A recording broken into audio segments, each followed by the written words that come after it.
I just want to jump on and introduce my guest today, Reuben Stone. He's an absolute gem. So, I have a lot of these episodes recorded already, mostly with women, and I really find it very interesting that we believe a lot of our self worth, self value, how we show up in the world, leaning into our intuition, that this for some reason is all meant for women. And I'm just so delighted to bring Reuben on because he is absolutely a breath of fresh air for all the guys out there who are doing the thing, building the businesses, making an impact in the collective, and have the capacity and the ability to tap into their self worth, their self integrity, hold themselves accountable to really stepping forward in their best light, sharing their gifts with the collective. So, it's just fascinating to me to tap in and speak with people who are walking their way back home to their heart, regardless of their gender, regardless of how they identify, regardless of what their business is, regardless of what their gifts may be.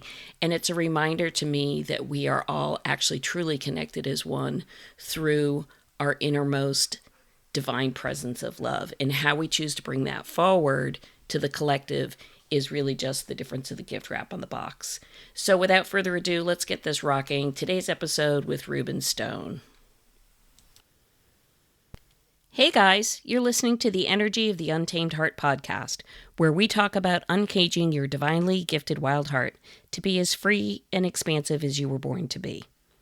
My goal is to use our stories, guest interviews, and your questions to tease out what has been keeping your wild heart under wraps. I'm your host, Mielle Fox, and together we will shatter the myths of our old stories to set our wild heart free. So thanks for choosing you and showing up today. And one of the reasons I was like, Reuben, you really need to come on and do this with me is, first of all, I have the majority of the guest interviews are almost all female, which Yeah, that in itself, I'm like, what the hell, man? It's sort of like saying like only one portion of the population experiences these things and the other side of the population doesn't, which I think is a fallacy. I don't think that's the case. But I do feel like there's an enormous percentage of our population, of our male population, who've been raised with certain stereotypes. Sometimes I see it like in some of the decisions I see you make around your job and your personal life. It's almost, and I saw it with my brother and my father, which is like the standards that are okay for women or what women can talk about and express or connect with, like that's not okay for guys. And I find that because there's a perception that it lessens them or it weakens them or it's perceived as that's not okay or that's too much information or whatever the thing is. And so what I really love and find refreshing is you are probably one of the most open and available guys that I know without being so open and available, like there's no boundaries whatsoever. And I'm not right. really saying that very well. So what I want to say No, no, is you're yeah, I know you're what you mean. open to No, you're open to possibility. You're open to yeah, seeing, wow, something might not look the way I see it. There could be another way to see this. There could be another way to do this.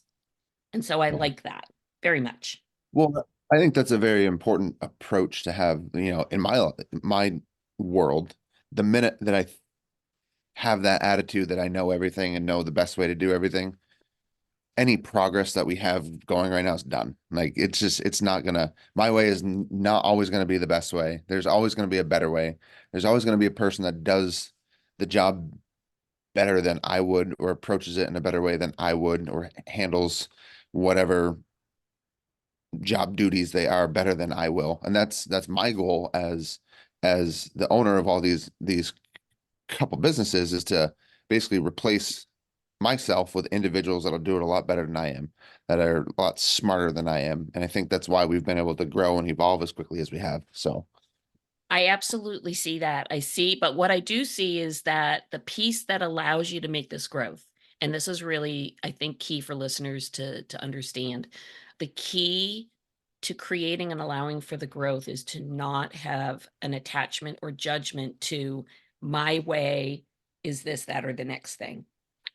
yeah, So the fact that you're open to say, okay, this is my way, but I'm entertaining anybody else's way because if that's going to be the most effective and efficient for our goal and our outcome, great.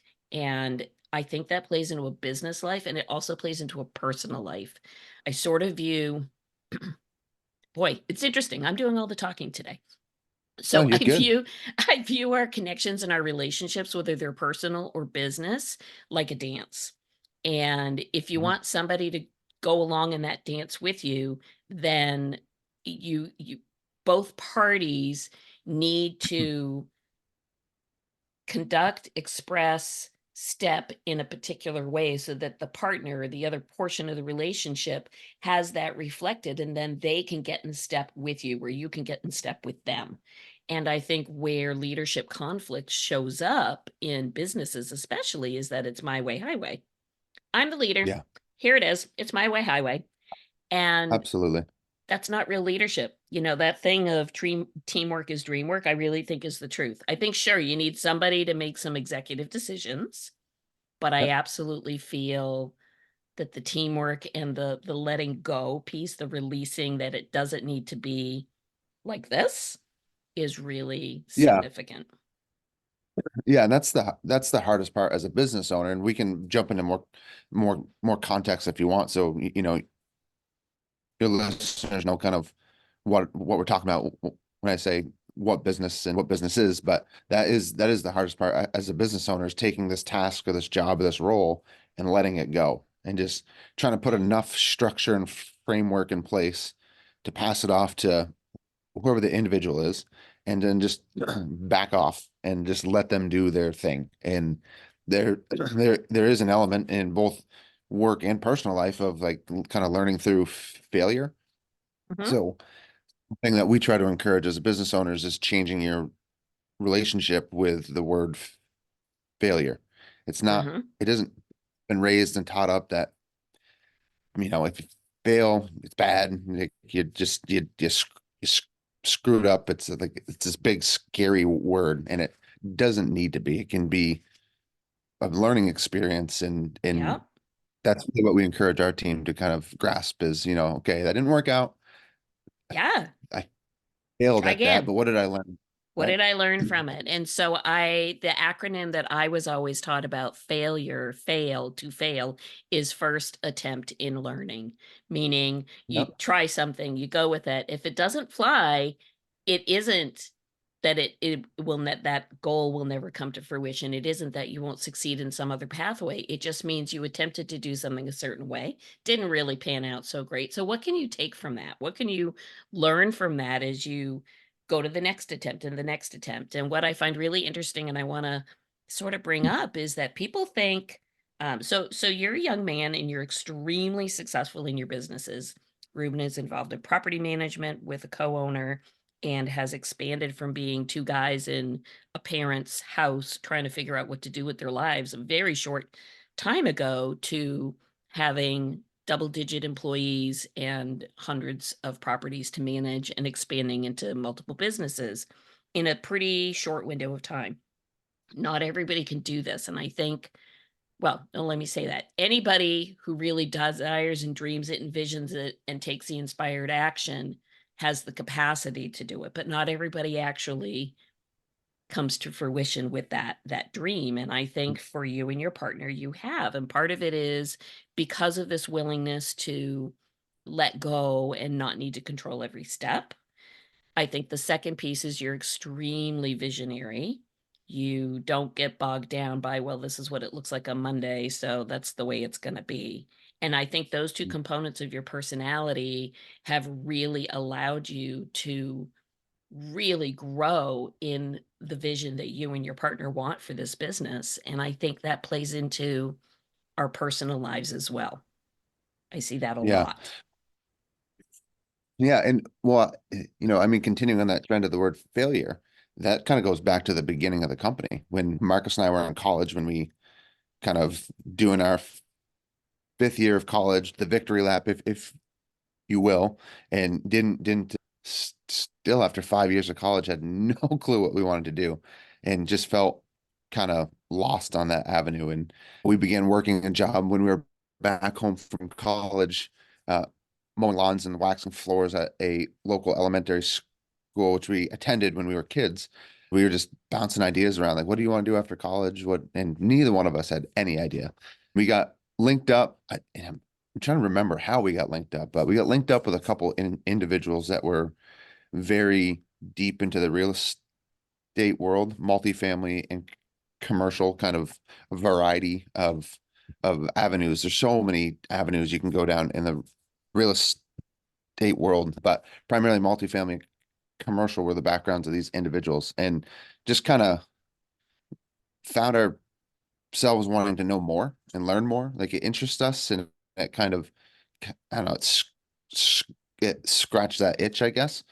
So we began kind of going through the motions of opening a company and developing a company and getting all the legal structures in place and some rough framework on what this thing's going to look like. And we, we're told by quite a few individuals, like, well, what if it doesn't work out? What if you get 5 years into it and it doesn't work out? And in my head, I was like, I don't have anything to lose right now. I'm leaving college with a bunch of college debt, and worst cases in 5 years, I'm right back where I am now. Like I don't have anything and I have a bunch of college debt. So it's like, now's the time to do it, as opposed to, we were told by a couple individuals, go work a W-2 job for 10 years, build the foundation and then make a transition. And that didn't feel right to me. I was like, in my head, after 10 years, I'll have a foundation. And if something goes wrong in business, I could lose all of that. So I don't know, it felt like a better opportunity to just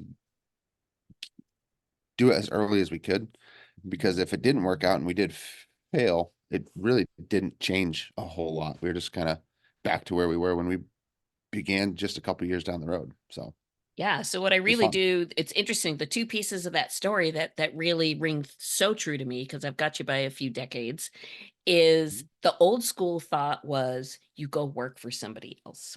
You go do something Yeah. for W-2, you work for somebody else, and then maybe one day decide to purchase somebody else's business or whatever the thing is, but you're certainly not starting ground up.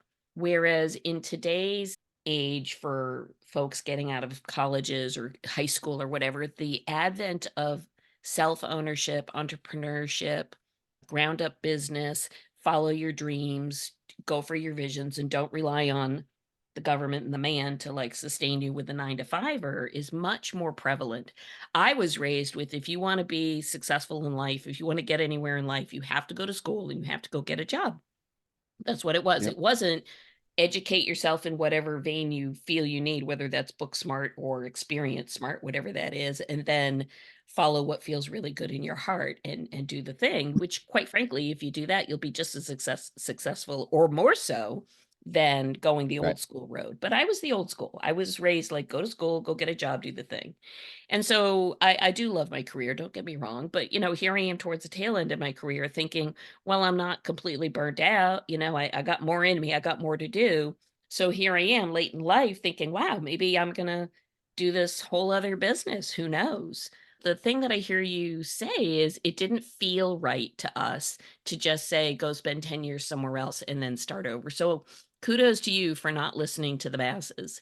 And what that really speaks of is the people who really, what I want to say, really kind of make an impact, get there, do the thing, build the business, are the folks that think outside of the box and are a little bit outside of the box. Like, I don't want to do the norm. I don't want to walk the path. I want to create my own path.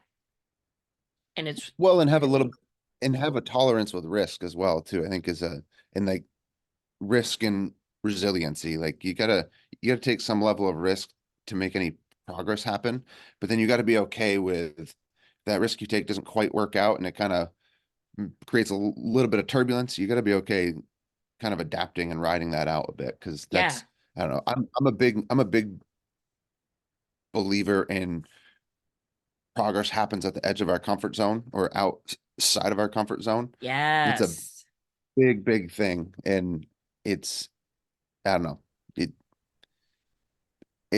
it feels more natural to me to be a little edgy and a little risky and take strategic, calculated risks as opposed to just kind of letting things be as they are And now. going, And yeah. So what's so cool to hear you say, and I love this conversation because a lot of times this conversation that we're having, it comes to me through stories of people in their personal transformational growth, and to have it mirrored in business transformational growth is really, really very cool because it just shows the parallelism that occurs between your business life and your personal life. People think they're separate, but the reality is what you do in business is what you do in your personal, and what you do in your personal is what you ought to be doing in your business, because they're not really two separate entities. And so this yeah, idea of, if you stay in your comfort zone, you're comfortable whether you like it or not, but you're not going to grow there. There is no right. growth that occurs in the comfort zone. That leading on the edge piece is absolutely critical if you want change, whether it's personal or business. I agree. And what I hear you say is, sure, it's a little sketchy, it's a little scary, and you got to be able to take the risk. And what I hear through that sentence is, for a lot of people, risk equals fear, because Yeah, they don't know what's on the other side. They have a fear of the unknown. They have a fear of what if. And yeah, they're looking for the guarantee. They're looking for the promise. And yeah, I find it so interesting, and of course you'll gain more of this experience as you continue through your life's journey. There are no promises. There are no none. guarantees. No, There are no, if I do this, I will get that. No. right, right. Whether and that's for everything. That's your business growth, your personal growth, your health, your wealth, your whatever that is. There's no guarantees. And Yeah, so to choose to stay in your box versus maybe take a peek on what's outside for the expansiveness and the abundance and the amazingness of what you can vision, I kind of feel like it's going through life with blinders on. Like, here I am, I'm yeah, tunnel visioned. It's all I see is what's yeah. in front of me. So Yep, you're a 100%. perfect example of what can happen if you put your toe in the water and get out of your box. Yeah, but back to that old, like old school mentality of go, you know, graduate high school, find a 9 to 5 job, or go to college and kind of climb the corporate ladder. Like that's still a prevalent thing that's out there now. Kids are, it's changing a bit. A lot of kids that we bring into the company here and there for internship and end of things, like the schools are changing the message a bit, where it's like, you don't have to go to college if you don't want to. It's a good avenue, right? But there's so much opportunity in the trades or just being an entrepreneur, and they're trying to change that. But I think, I'm not sure really why it's hanging around quite as much, but I think that old school of like, I have to go to college and I have to get a 9 to 5 and I have to climb that corporate ladder is still a very prevalent thing with a lot of kids nowadays, for sure. I think it's So, and a lot of conditioning. our employees as well. Yeah. Yeah, I think it's social and generational conditioning, because even if you take some of your employees and your generation yourselves, and then you look at the age of your parents, let's say, Yeah. their generation, Yep. which is probably one generation, it would be my generation actually. So that is what we were raised with. And so they Yeah. are passing that information further to their children. And so what I Yeah. see happening with your generation and the generation that's coming up behind you is that it doesn't need to look one way.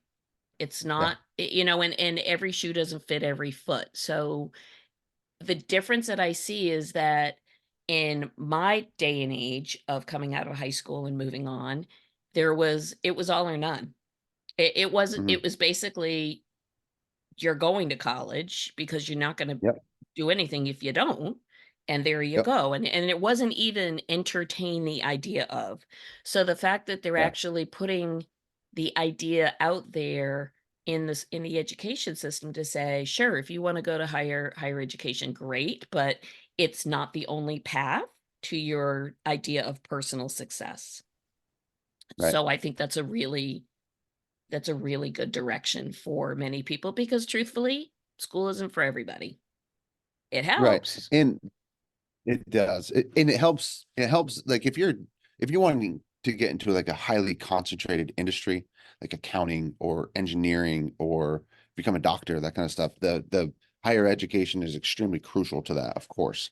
But if you're wanting to get into again, the trades or the just the world of business, like those higher education degrees will help absolutely. Of course, they're going to help, but you can learn so much more just from like doing and kind of taking that risk and immersing yourself in that world and in environment. And just again, I think podcasts are amazing. You can learn so much from the right podcasts, and you can learn so much from the right individuals by just asking questions. And it's amazing how much, as we brought up at the beginning of the conversation, it's amazing how much knowledge and wisdom people are willing to pass on that have kind of gone through it and been through it and gone through all the motions and just, they've learned what works and what doesn't work. And they're so willing to just kind of, pass that off, whether that might be, if you're trying to become a plumber and you want to go interview an older plumber, like they're going to tell you what it's all about. There's like, it's a lot of hard work, but you make good money and it's X, Y, and Z,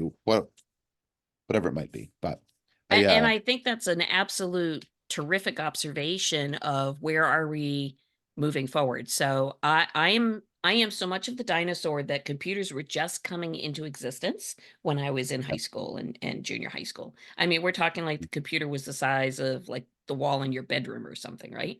And it only did like one thing. It's all that happened. And now you have access globally to information anywhere all over the world. And so the access for sharing experiential knowledge and helping the next person along is much greater. But I think that point is so valid that having access to lots of different kinds of information provides a huge available network for direction for people who might not otherwise really kind of put their finger on, hey, this feels good to me. So, if you don't absolutely. mind, I would love to bring it back around. So, I know that you have a background in a lot of the areas that you need now in the business that you needed Mhm. when you first got out of school. And I'm curious, what was it about this business for you and your partner Marcus to decide, hey, this is a direction we want to go versus I'm going to design and build golf courses? Like, what is it that feeds your soul about this business? Yeah. I think the biggest thing for me that I kind of knew this when we first opened the business, but it's just become increasingly more prevalent as we've grown the business, is that I think, and this is going to get a little deep here, but I think as a country and as a public education system, we've done our kids and our people a huge injustice on just not teaching them any kind of financial literacy whatsoever. So, again, here we were 5 years into college and looking to figure out what we wanted to do in life. And I had all this college debt that was kind of following me wherever I went, and no understanding of, oh, I have to repay all that stuff, and no understanding of if I don't repay it on the schedule that they have provided from the get-go, it's only going to keep increasing, and no understanding of just all the different avenues out there to kind of take care of that and continue to make progress in your life move forward from a financial perspective. I think there's a lot of just life things that we didn't learn. And because we went into business and opened a business, we were kind of forced to learn those things. And I think that's what kind of caught our eye about real estate was we learned all the different benefits in there and then how those benefits impact our personal lives. So with the real estate end of things, for the most part, we get cash flow, appreciation, depreciation, and amortization. So we can buy a building and we can have that building produce cash flow if we've done underwriting appropriately. Picture that like a W-2 job. Like you go work nine to five and you've earned your check. The difference between the W-2 job and the real estate end of things is on a W-2 job end of things, you've earned your check, you have your taxes deducted, and then at the end of the year, you owe more taxes based on household income or life moves, whatever it might be. With real estate, we can have that cash flow, and then we can also have the amortization, so we're paying down the loan over time through rents. We can have the appreciation, so the building's going to go up in value, and then we have the depreciation as well, which a lot of times wipes out your cash flow. So now you've made money, but technically from a tax point of view, you've lost money, so you don't owe the taxes on it. And you can there's so many different tools you can use to leverage that into your personal life as well. And I just think when we got into it, we kind of began to develop this basic understanding of what all of this meant and said, whoa, there's something really interesting here that is going to take a long time. It's not going to be like a 1 year, made tons and tons and tons of money and you have all these assets. It's going to take time, but the rate at which it can snowball into something great and awesome where we can really impact lives and impact communities and impact our team and be able to help them accomplish their goals that they want to accomplish is going to be much, much more likely than if we go get, a W-2 job and we're working the 9 to 5 and we get the marginal increases year over year over year. Just the timeline can't be compressed fast enough. So that's kind of what motivated us early on. So we opened the management company in 2014. It was just me and Marcus. That property management company is kind of the core of how we operate on a daily basis. It's now grown to 28 employees, which is awesome. About 2 or 3 years into owning the management company, we ultimately got into it because we wanted to buy and operate our own properties. So 2016 is when we began to buy our own assets. And now we've grown it to the point where we're transitioning away from not really managing any third party people anymore. We're trying to grow and acquire our own portfolio and grow the management company that way. So basically, we want to find projects, acquire those projects, pass them down to the team to run and operate on a daily basis while we continue to go do the next thing. And the kind of the third layer of it is we've now opened more more of a private equity company. So being in Vermont, Vermont's got its challenges from a policy point of view, from a structure point of view, from a lot of different things. Just there's no scale and volume here. So kind of what we're trying to do is bring a pool of investors along with us and go after larger asset types we're looking in the Carolinas right now and parts of New Hampshire as well. Kind of again comparing that role to the W-2 and the real estate end of things, we're going to be able to compress a lot more timelines going after these larger assets and bringing other people along with us than we will just being able to go out on our own and trying to do our own projects. It's just going to be slower and smaller. So So what I that's really that's the love vision. though is that think your description of it, think how visionary that is. So Yeah. you're taking the so what I see when I hear you speak and I watch how you kind of walk through the world is that you're very much it's not just problem solving, but it's almost like how little kids decide what are they going to do with the Lego set. Like you could build a house or you could build a skyscraper, you could build a truck, you could build a whatever. So you have these parts, these pieces, and then you and Marcus get together and say, "Okay, so what is our best way to take all these pieces, put them together to create this vision?" And so it sort of I see that in the way that your brain sort of ticks and works. And the piece that I really, really love about this is the two of you, and in 10 years' time, you've grown very substantially. As far as a business is concerned, the amount of growth that you have experienced from starting in 2014 to we are now just barely entering 2024, 10 years, that's enormous. I mean, it's really huge, especially where you admit and acknowledge that you went into this literally with no true financial educated backbone. Nothing at all. Yeah. And that's huge because I will tell you, when I was a young teen, um, I actually went to my local bank. People don't do this anymore because we live with ATM cards. But back in the day, you actually went to a bank and you had a little passbook and, they hand wrote your deposits and your withdrawals. And I went in there and I said, I would like you to show me and teach me how do I manage my passbook? And then when it came time for a checking account, how do I manage to write a check? Because in my era, my father took care of everything. paid the bills, Mhm. fed the family, did the thing, went to work, and my mother was a stay-at-home mom, and in her era, she was doled out funds from her spouse, and so she had no idea, like, how to manage bills, how to manage, pay off utilities, how to there was no credit cards, like, none of it, and so I agree with you. I really feel that's an enormous piece that is absent in our education system, because the way that people understand how do you use money is you use things like Venmo or PayPal, and they don't understand, like, that's just an avenue through which the currency is exchanged. You're still responsible. Like, you still gotta pay Right. it back or you gotta have it in your account or And whatever it is. well, even just basic things like, again, use a credit card as an example. These these kids are go out and say, "Oh, I can get 2,500 bucks on a credit. Cool, awesome." Start swiping it without understanding how quickly that snowballs if you don't manage that debt, right?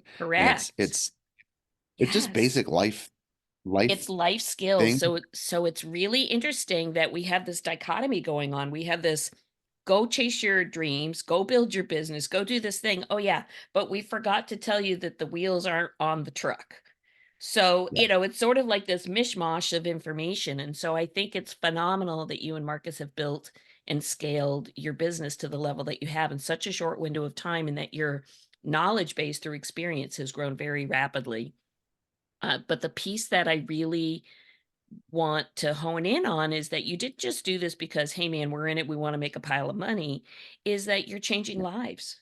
You're actually through the employment of your 28 employees and your expansion of we're going to build so that somebody else has an opportunity to reach their dreams. That is 150% the ripple effect right there. We are Mhm. doing something not just for ourselves, but with a collective consciousness level goal of how can we improve humanity? How can we improve even, in your community, you're starting locally, you're starting in your community. How can we improve that?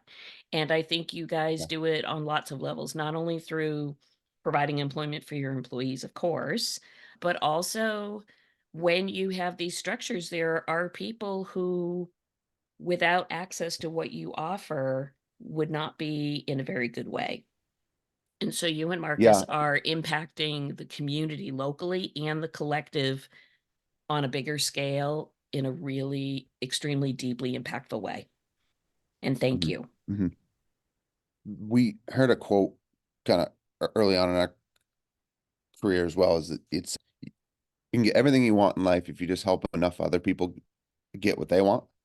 And it's kind of something we've tried to live by as, owners and, individuals just in our personal lives as well, like trying to put other people ahead of our needs, and all that stuff comes back around, it's, and if you're going in if you're going into business with the mentality of how is this going to benefit me?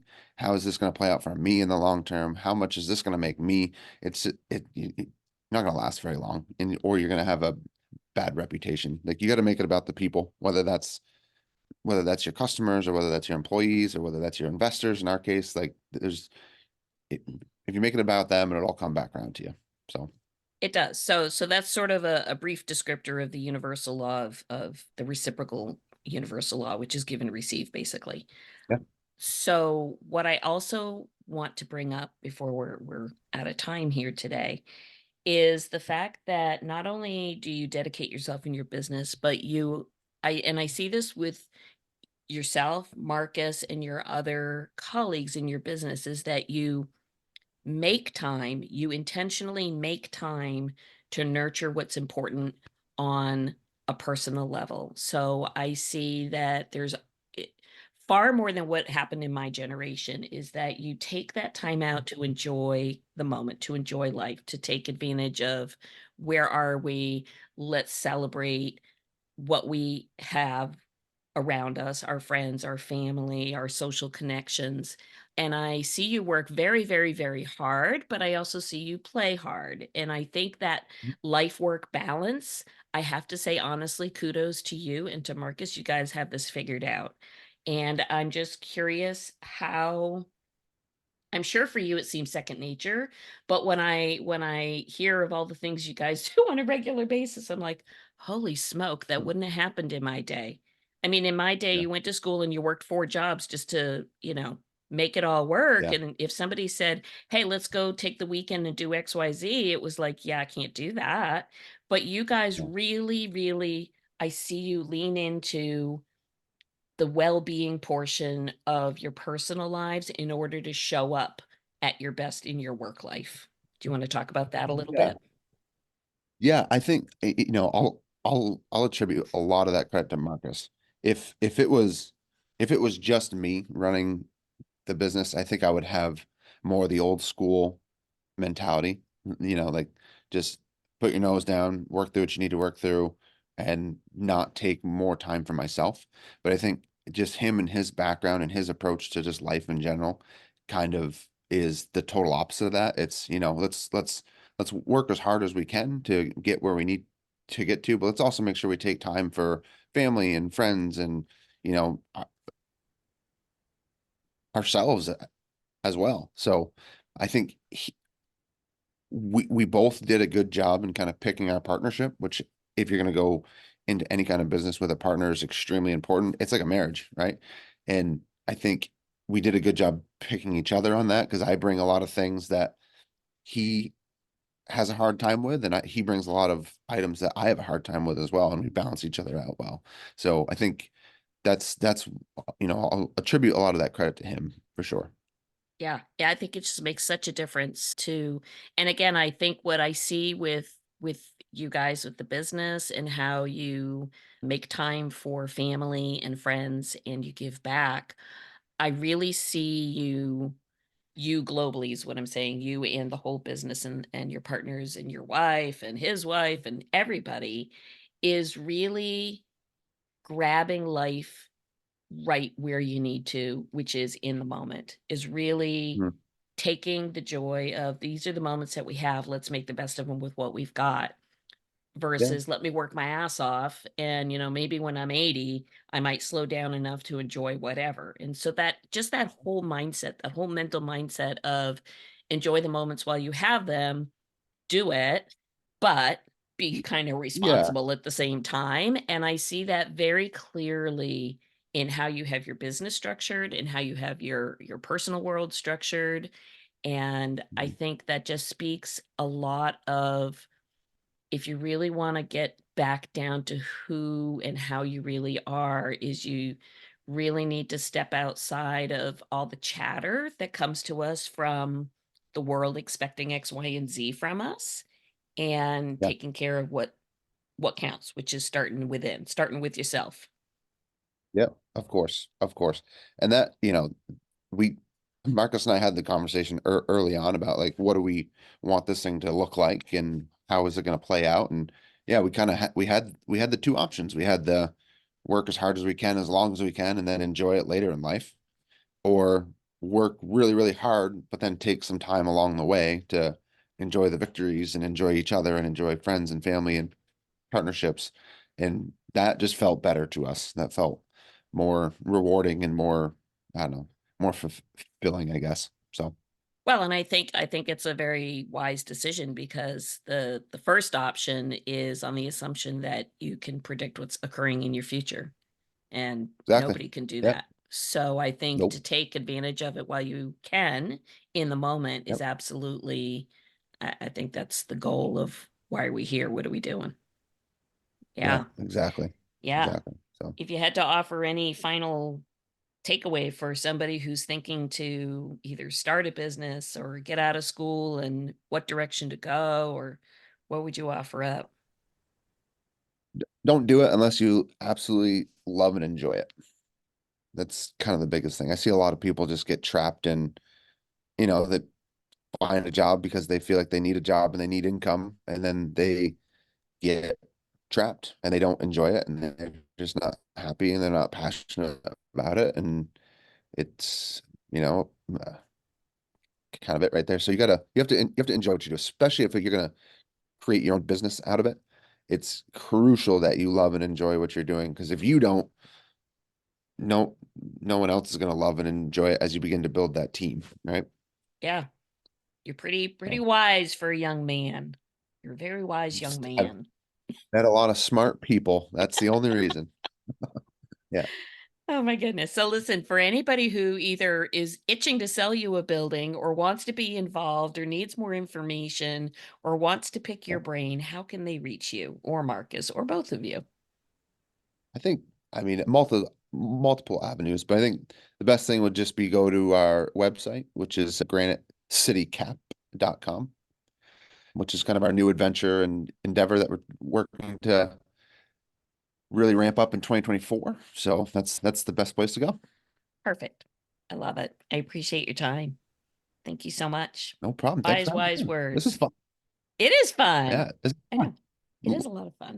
Obviously we have a background, so it's just outside of the normal conversation that we have on a regular basis, which is cool. It is good. It's really good. So thank you, my You do your friend. thing. So good. No problem.